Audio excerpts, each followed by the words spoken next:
ایک بات میں آپ کو قطعی طور پر یقین دلاتا ہوں کہ جماعت احمدیہ کا 100% قرآن کریم کی ہر آیت پر ایمان ہے، اور یہ وہ جماعت ہے جس کا یہ عقیدہ ہے کہ ناسخ اور منسوخ کی کوئی حقیقت نہیں ہے۔ قرآن کریم کا ایک شوشہ، ایک ذرہ بھی منسوخ نہیں ہوا، کیونکہ جس وقت بھی آپ نسخ منسوخ مان جائیں گے، کچھ آیتیں مٹانے والی آ جائیں گی، کچھ مٹنے والی بن جائیں گی، اور قرآن کریم جو فرماتا ہے لا ریب فیہ، اس میں ریب داخل ہو جائے گا۔ اس لیے اگر نعوذ باللہ من ذالک جماعت احمدیہ قرآن کی کسی آیت پر ایمان نہیں لاتی تھی تو پھر نسخ منسوخ کے عقیدے کو تو ماننا چاہیے تھا، یہ کہہ دیتے کہ یہ منسوخ ہو گئی۔ ہرگز ایسی بات نہیں، ہم سچے ہیں، صادق ہیں اپنے قول میں، اپنے ایمان میں صادق ہیں۔ آن حضرت صلی اللہ علیہ وآلہ وسلم کو خاتم النبیین مانتے ہیں، ہر اس معنی میں مانتے ہیں جس معنی میں صلحائے امت اور عرب استعمال سے لفظ خاتم کے معنی ثابت ہیں۔ آج اگر عرب علماء بعض مجھ سے بات کرتے ہیں تو یہ کہتے ہیں کہ ہم عربی دان، ہم عرب میں پیدا ہونے والے، تم ہماری زبان ہمیں سکھاتے ہو، تمہارا کیا حق ہے کہ خاتم کے ایسے معنی کرو جسے ہم اعلان کر دیتے ہیں کہ جھوٹے اور غلط، سعودی عرب سے اعلان ہو جاتا ہے، مصر سے ہو جاتا ہے، تمہاری بات ہم کیوں مانیں؟ پھر تم تو پنجابی، تمہیں تو عربی بولنی بھی نہیں آتی۔ اس کا میں جواب یہ دیتا ہوں کہ مجھ سے میرا بحث کا کوئی حق نہیں، بالکل ٹھیک فرما رہے ہیں، لیکن محمد مصطفیٰ صلی اللہ علیہ وآلہ وسلم کا حق رہتا ہے قائم، آپ کے صحابہ کا حق رہتا ہے۔ اگر میں خاتم کا مضمون خود حضرت اقدس محمد مصطفیٰ صلی اللہ علیہ وآلہ وسلم کی زبان سے آپ کو دکھا دوں، پھر آپ کو زیادہ عربی آتی ہے کہ محمد رسول اللہ صلی اللہ علیہ وسلم کو عربی زیادہ آتی ہے، پھر یہ بحث اٹھے گی، ہم بیچ میں سے نکل جاتے ہیں، پھر آپ بحث کیجیے۔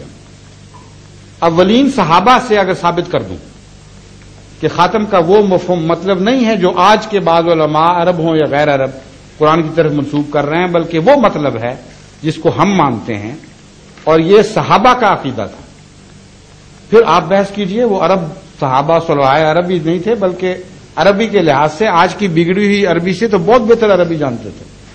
آج تو میں نے تو دیکھا جتنے عرب آتے ہیں ان کو کہا جائے فصحا بولیں تو ذرا زور لگا کے بولنی پڑتی ہے، ورنہ بگڑی ہوئی عربیاں بول رہے ہیں، پہچانی بھی نہیں جاتی عربی۔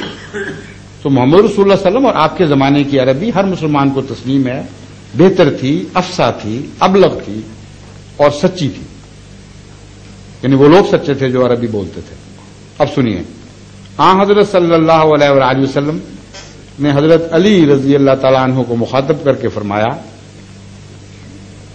انا خاتم النبیین و انت خاتم الاولیاء۔ یہ لفظ آگے پیچھے ہو سکتے ہیں مگر قطعی طور پر یہ لفظ موجود ہے۔ فرمایا کہ میں خاتم النبیین ہوں یا علی، اور تو خاتم الاولیاء ہے۔ اور یہی حدیث دوسرے لفظوں میں خاتم الاصفیاء کے معنوں میں کے لفظوں کے ساتھ استعمال ہوئی، اور یہ حدیث شیعہ فرقوں کی کتب میں بھی موجود اور سنی فرقوں کی کتب میں بھی موجود، اسی لیے حضرت علی رضی اللہ تعالیٰ عنہ کو خاتم الاولیاء کا لقب دیا جاتا ہے۔ آپ نے اپنے خاتم النبیین کے ساتھ جوڑ کر بیان فرمایا ہے۔ میں یہ پوچھتا ہوں، ان ظاہر صاحب سے پوچھیے آپ جنہوں نے سوال کیا کہ کیا اس بات پر آمادہ ہیں کہ یہاں جو معنی خاتم کا آپ ایک حصے میں کرتے ہیں دوسرے میں بھی وہ تسلیم کر لیں؟ اگر وہ آمادہ ہو جائیں تو بحث ختم ہو جاتی ہے۔ پھر آپ ان سے پوچھئے کہ بتائیے خاتم الاولیاء کا کیا مطلب ہے؟ اگر خاتم الاولیاء کا مطلب ہے ایسا ولی آ گیا جس کے بعد قیامت تک امت محمدیہ میں کبھی کوئی ولی نہیں پیدا ہوگا اور ولایت کی صف لپیٹ دی گئی ہے، تو پھر جائز ہے کہ ساتھ ہی یہ ترجمہ کیا جائے کہ ہاں جس طرح میں خاتم النبیین ہوں اور میرے بعد قیامت تک کوئی نبی نہیں آ سکتا اور نبوت کی صف گویا کہ لپیٹ دی گئی۔ کیا یہ جائز ہے؟ اگر جائز ہے تو ولایت کو ڈھونڈتے رہیں اس امت میں جو ولایت کے لیے پیدا ہوئی تھی، ولی بنانے کے لیے آئی تھی، اور اعلان کرتی ہے کہ اولیاء اللہ کی جماعت ہے، الا ان اولیاء اللہ لا خوف علیہم ولا هم یحزنون۔ رسول اللہ صلی اللہ علیہ وسلم نعوذ باللہ یہ اعلان کر رہے تھے کہ ہمیشہ کے لیے ولایت ختم ہوگی۔ پھر آگے سنیے، حضرت عائشہ صدیقہ رضی اللہ تعالی عنہا نے ایک کہنے والے کو یہ حدیث پڑھتے ہوئے سنا، یہ حدیث سناتے ہوئے بازار میں اعلان کرتے ہوئے سنا کہ انا لا نبی آبادی، رسول اکرم صلی اللہ علیہ وسلم نے فرمایا ہے کہ میرے بعد کسی قسم کا کوئی نبی نہیں. یہ حدیث آپ نے کسی کو پڑھتے ہوئے سنا، آپ نے اسے بلایا، فرمایا قولوا انہ خاتم الانبیاء ولا تقولوا لا نبی بعدہ، یہ تو کہو کہ حضرت محمد مصطفیٰ صلی اللہ علیہ وآلہ وسلم خاتم الانبیاء ہیں، مگر یہ نہ کہو کہ آپ کے بعد کوئی نبی نہیں. اب حیرت کی بات ہے کہ اولین دور میں وہ معزز ترین خاتون جن سے امت محمدیہ کے علماء کہتے ہیں کہ ہم نے آدھا دین سیکھا، جو رسول اللہ صلی اللہ علیہ وسلم کے ہاں پرورش پائیں، آپ کی تربیت کے نیچے بڑی آگے اور آپ سے دین سیکھ کر دوسروں کو سکھانے والی تھی، انہوں نے کیا محسوس کیا؟ خطرہ، کوئی فرق محسوس کیا؟ آگے چلیے، اسی دور کے عرب کلام کے محاورے کو دیکھیے، آپ حیران ہو جائیں گے یہ دیکھ کر کہ عرب تو خاتم کا لفظ بے دھڑک استعمال کرتے ہیں اور کسی اور معنی میں کرتے ہیں، زمانی لحاظ سے آخری میں نہیں کرتے. چنانچہ کہتے ہیں متنبی خاتم الشعراء تھا، کہتے ہیں ابو علی سینا خاتم الاطباء تھا، اور کوئی خاتم الحکماء بن گیا، کوئی اطباء بن گیا، کوئی خاتم الاولیاء ہو گیا. خاتم کا لفظ تو پھیلا پڑا ہے عرب استعمال میں. کیا یہ مطلب ہے کہ ابو علی سینا کے بعد کبھی کوئی طبیب پیدا نہیں ہوگا؟ کیا یہ مطلب ہے کہ متنبی کے بعد کوئی شاعر پیدا نہیں ہوگا؟ اگر تقویٰ سے کام لینا ہے، سمجھنے کی کوشش کرنی ہے تو تلاش تو کریں کیا مطلب ہے.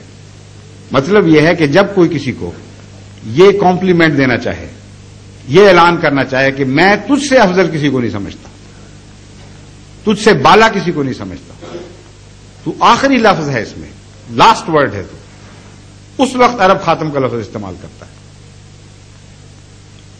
انسان کے استعمال میں تو غلطی ہو سکتی ہے، متنبی کے بعد بھی اس سے بہتر آ سکتے تھے، لیکن متنبی کو خاتم کہنے والے نے، متنبی کو خاتم کہنے والے نے انہی معنوں میں خاتم کہا کہ میرے نزدیک تیرا مقام شعراء میں سب سے افضل ہے. اور ابو علی سینا کو اطباء میں خاتم کہنے والے نے یہی مراد لی کہ اس کا مقام سب سے افضل ہے. انسان جیسا کہ میں نے بیان کیا، نہ عالم الغیب، نہ اس کو ذاتی طور پر دل میں ڈوبنے کی طاقت، اس کو کیا پتا کہ کیسا ہے، مگر اللہ جب گواہی دیتا ہے، اور اللہ نے ایک بار گواہی دی ہے یہ خاتم کی. سارے مذاہب کی کتابیں اٹھا لیں، آج تک خدا نے کسی نبی کے متعلق لفظ خاتم استعمال نہیں کیا سوائے ہمارے آقا و مولا حضرت اقدس مولانا حضرت محمد مصطفیٰ صلی اللہ علیہ وسلم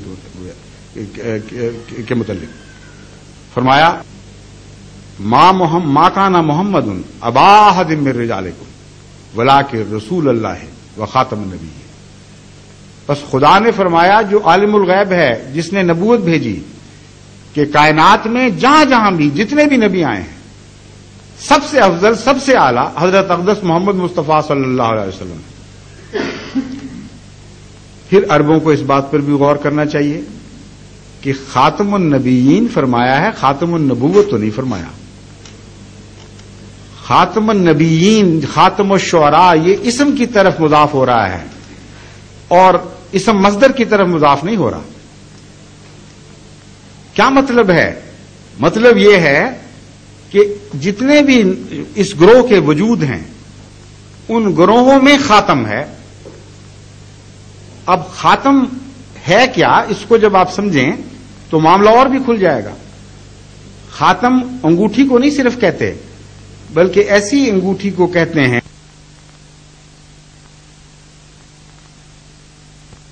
تصدیق کے لیے آتی ہے، جھٹلانے کے لیے نہیں آتی. تو فرمایا ایسا رسول آیا جس نے سب نبیوں کی تصدیق فرما دی. چنانچہ دوسرا معنی یہ بنا کہ خاتم کا مطلب مصدق آ گیا نبیوں کا. اور یہ بات جو ہے یہ حیرت انگیز اسلام کی سچائی کا اعلان ہے. عجیب بات ہے، جو مسلمان ان معارف کو نہیں سمجھتے وہ اس سے فائدہ ہی نہیں اٹھاتے. قرآن یہ اعلان فرما رہا تھا کہ آج تک دنیا میں کوئی ایسا نبی نہیں آیا جس نے تمام دنیا کے نبیوں کی تصدیق کی ہو. یہ تاریخی انقلابی واقعہ پیدا ہوا ہے کہ محمد مصطفیٰ صلی اللہ علیہ وسلم ظاہر ہوئے جو یہ اعلان کر رہے ہیں کہ دنیا میں جس دنیا کے پردے پہ بھی کوئی نبی آیا وہ خدا کا نبی اور سچا تھا اور سب پر ایمان لانا جزو ایمان قرار دے دے. لا نفرق بین احد من رسله، یہ اعلان کر دے کہ ہم کسی رسول پہ فرق نہیں کرتے، ہم سب پر ایمان لاتے ہیں. اب اگر کوئی شخص دنیا میں اس چیلنج کو قبول کرنے والا ہے، مجھے دکھائے لا کر کتاب کوئی. ساری دنیا کے الہی صحیفوں میں قرآن کریم کے سوا کسی نے اپنے رسول کو نہ خاتم کہا اور نہ کسی دنیا کے رسول نے کسی بھی مذہب میں تمام دنیا کے رسولوں کی تائید کی اور ان پر ایمان لانا ضروری قرار دیا.